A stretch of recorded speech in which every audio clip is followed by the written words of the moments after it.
গোটা দেশ জুড়ে 3 দফা 4 দফার পরে যা দাঁড়াচ্ছে, बीजेपी हारते चलेছে। पूरा देश भाजपा को हराने के लिए तरस रहा है। जिस तरीके से भ्रष्टाचार किया है, महंगाई हुई है, बेरोजगारी हुई है, আমরা সবাই মিলে চাই বিজেপি হারুক। এই ভোটের পরে গোটা রাজ্যের রাজনৈতিক ম্যাপ পাল্টে যাবে। সেই রাজনৈতিক ম্যাপ পাল্টালে যাদবপুর আর দক্ষিণ কলকাতার মানুষকে গুরুত্বপূর্ণ ভূমিকা পালন করতে হবে।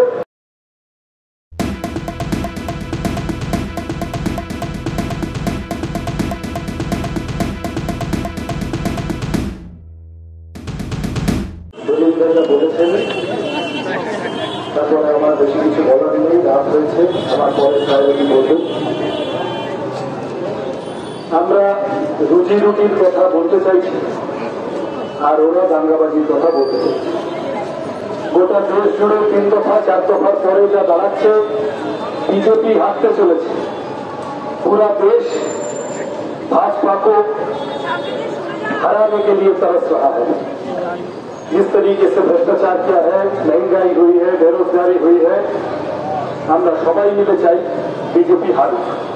সেলিমদা বললেন বিজেপি হেরে যে বিকল্প সরকার হবে, পাল্টা সরকার হবে, পাল্টা সরকার বিফলে চলে যাবে যদি পাল্টা সরকারের পাল্টা নীতি না থাকে। তাহলে নতুন নীতি বানাতে হবে। মমতা ব্যানার্জি নতুন নীতি বানানোর গল্পে থাকবেন না, বলে দিয়েছেন। আমি বিজেপিকে মেসেজ পাঠিয়ে দিয়েছে আমি ইন্ডিয়া জোটে থাকবো না। কালকে পরশু বলেছেন আমি বাইরে থেকে থাকবো, ম্যানেজ করছেন কিন্তু লোকে বুঝতে পারছে। তাহলে আমরা বামপন্থীরা পার্লামেন্টে আমাদের শক্তি বাড়ান। আমরা ওই বিকল্প সরকারের যে বিকল্প নীতি, সেই নীতি প্রণয়ন করার প্রশ্নে গুরুত্বপূর্ণ ভূমিকা পালন করব। আপনাদের প্রত্যেকের আশীর্বাদ, সমর্থন, ভালোবাসা চাই। রুজি রুটির কথা আর 12-13 दिन আছে। वो लोग कोशिश करेंगे कि चुनाव हिंदू मुसलमान के ऊपर हो, चुनाव मजहब के नाम पे हो, चुनाव धर्म के नाम पे, जात के नाम पे बंटवारा हो जाए लोग। हम कोशिश करेंगे कि चुनाव रोटी, कपड़ा, मकान, पानी, बिजली, सड़क के मुद्दे पर हो।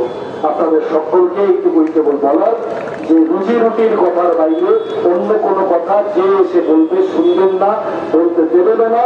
এবং আমরা রুজি রুটির লড়াইটাকে এগিয়ে নিয়ে যাওয়ার জন্য লাল ঝান্ডা ওড়াবো গোটা দক্ষিণ কলকাতা এবং যাদবপুর জুড়ে। এই ভোটের পরে গোটা রাজ্যের রাজনৈতিক ম্যাপ পাল্টে যাবে। সেই রাজনৈতিক ম্যাপ পাল্টালে যাদবপুর আর দক্ষিণ কলকাতার মানুষকে গুরুত্বপূর্ণ ভূমিকা পালন করতে হবে। আপনাদের সকলের আশীর্বাদ, দোয়া, সমর্থন চেয়ে আমার কথা শেষ করছি। প্লিজ চুরি করবেন না। একজন কন্টেন্ট ক্রিয়েটার অত্যন্ত কষ্ট করে তার কাজকে এগিয়ে নিয়েছে, তাই তার কাজকে সাপোর্ট করুন, তার কাজকে ভালোবাসুন, কিন্তু তার কাজ নিজের চ্যানেলে তুলে দেবেন না। কারণ জানবেন পাইরেসি কিন্তু একটা অত্যন্ত দণ্ডনীয় অপরাধ।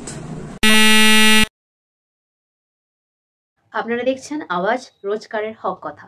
For more updates about Awaaz, please subscribe our YouTube channel Rajshekhar thali.